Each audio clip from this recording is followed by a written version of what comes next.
It's a Pat the NES Pong mini review! Blades of Steel. The most famous voice sample on the NES introduces us to this landmark Konami sports title. Blades of Steel was the sister game to Double Dribble, both released in 1988.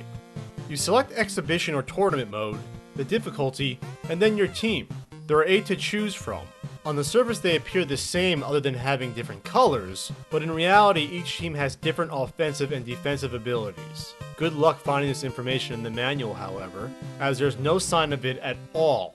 The only clue you have to this is in the 3rd issue of Nintendo Power. I love how they drew sports characters in these older issues. The gameplay consists of your traditional hockey game: pass, shoot, score. Nothing out of the ordinary. But what Blades of Steel is most known for is its fighting. If the same 2 players bump into each other 3 times in a row, you may engage in a little fisticuffs. And we're not talking those cutesy ice hockey fights. It's a little more brutal here. Check out the nice big sprites! Punch high, low, block. Kinda like the Urban Champion fight model we got here. The defeated player is knocked on his ass, and his comatose carcass is dragged to the penalty box by the ref. The winner's team is rewarded with a power play, although a quick one. It seems to go by in about 20 seconds. Don't worry about real NHL rules. This is hockey Konami style. There's no offsides, only fight losers get penalized, and there is another strange occurrence. If an offensive player engages in a fight near the net, they'll be awarded a penalty shot. But it's not a traditional penalty shot breakaway that they're given, no. You simply stand still and slap shot the puck at one of 9 spots. A little weak and a little cool at the same time, I suppose. This also occurs if there's a tie, just a series of penalty shots. The only normal hockey rule that remains in the game is icing, which rarely happens anyway.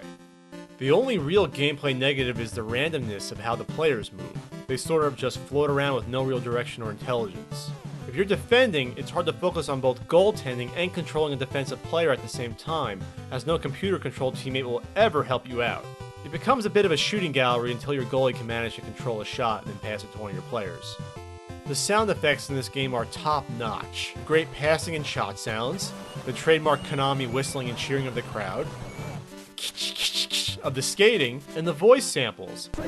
Oh, the wondrous voice samples. Almost every second you'll hear something uttered, whether it's a play-by-play announcement or players seemingly dying on the ice. The most puzzling voice sample is the most common one. Whenever a pass is completed, an announcer says, "With the pass?"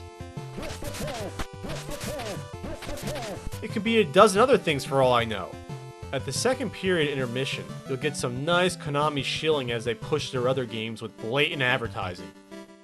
What type of dumb game is named Contra? That'll never take off. You can even play a Gradius minigame. Cool!